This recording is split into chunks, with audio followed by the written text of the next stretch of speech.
I am Vivek Bindra, I am an international motivational speaker. मैं फिर वापस आया हूं एक और फॉर्मूला लेके।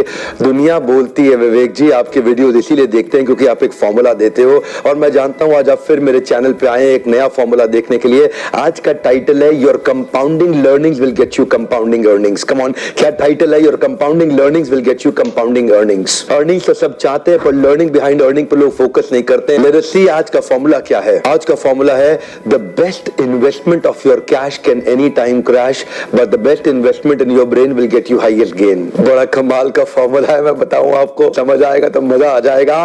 The best investment in your cash can any time crash. दुनिया की बढ़िया से बढ़िया इन्वेस्टमेंट भी कैश की क्रैश कर सकती है, लेकिन अगर दुनिया की बढ़िया इन्वेस्टमेंट अपने ब्रेन पे डाल दी तो गेन तो बहुत बड़ा होगा। The best investment of your cash can any time crash but best investment of your brain will give you highest gain. ये तो पक्का हो गया। दुनिया के बड़े से बड़े अरबपति लोग खाली कैश के इन्वेस्टमेंट से अरबपति नहीं बनते, ब्रेन की इन्वेस्टमेंट से अरबपति बनते हैं। आज के मेरे फॉर्मूले को समझिएगा, ये वीडियो आपको बहुत काम आएगा, यकीन मानिए। एंड तक जरूर देखिएगा, एंड तक देखने पे आपको पूरा कॉन्सेप्ट क्लियर हो जाएगा। इसको दो हिस्सों में डिवाइड किया है, पहला है कंपाउंडिंग इन्फ्लेशन, दूसरा है कंपाउंडिंग ग्रोथ।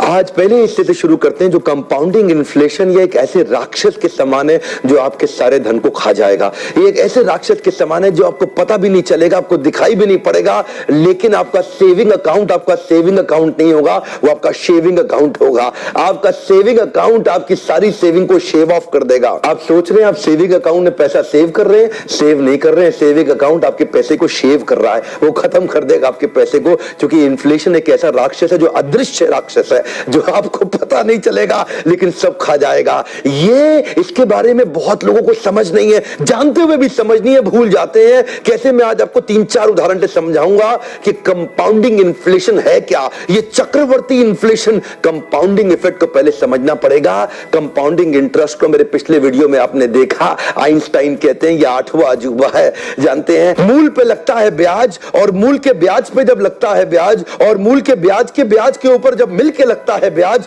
तो हो जाता है चक्रवर्ती ब्याज, वो होता है कंपाउंडिंग इंपैक्ट। तो इन्फ्लेशन यानी कि आपका जो पैसा है उसकी बाइंग परचेजिंग कैपेसिटी घटती जा रही है। समझते हैं आज एक इकोनॉमिस्ट है मिस्टर मिल्टन, वो बताते हैं inflation is a taxation without legislation. Inflation is a taxation without legislation. Legislation की जरूरत पड़ती है आपसे टैक्स लेने के लिए, लेकिन इन्फ्लेशन तो ऐसी चीज है जिसमें सरकार की जरूरत नहीं है, लेजिस्लेशन की जरूरत नहीं है। ये आपकी पैसे की कीमत को घटाते चले जा रहा है। Actually inflation is eating away the actual value of your money.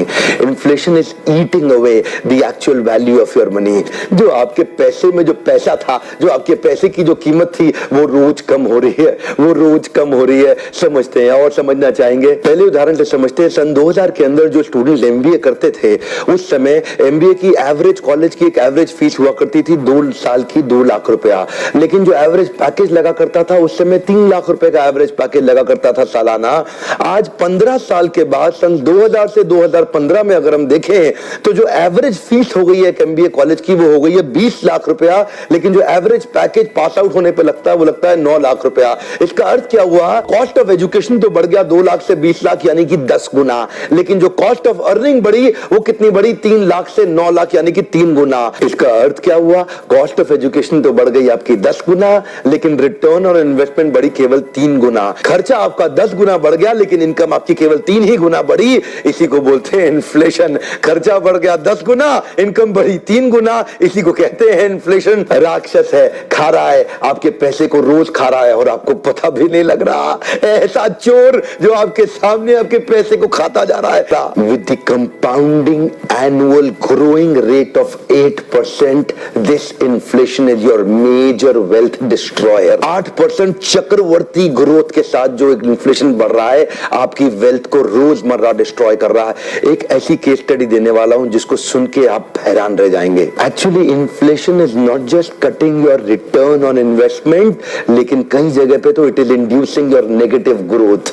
काफी सारी इन्वेस्टमेंट जो सेविंग अकाउंट 4% आपको रिटर्न दे रहा है ना, देखिए सरल उदाहरण समझते हैं। अगर 8% का इन्फ्लेशन हो रहा है और 4% आपको सेविंग अकाउंट पे मिल रहा है रिटर्न, तो सीधा सीधा 8% से 4% आप 4% डीग्रो कर रहे हैं। इसका मतलब 50% आपका वैल्यू डीग्रो कर गया, आपका पैसा 50% डीग्रो कर गया। क्यों? क्योंकि इन्फ्लेशन 8% बढ़ रहा है और आपका रिटर्न केवल 4% है। आप जानते नहीं है ये saving account Fuck that, what they doing, keep on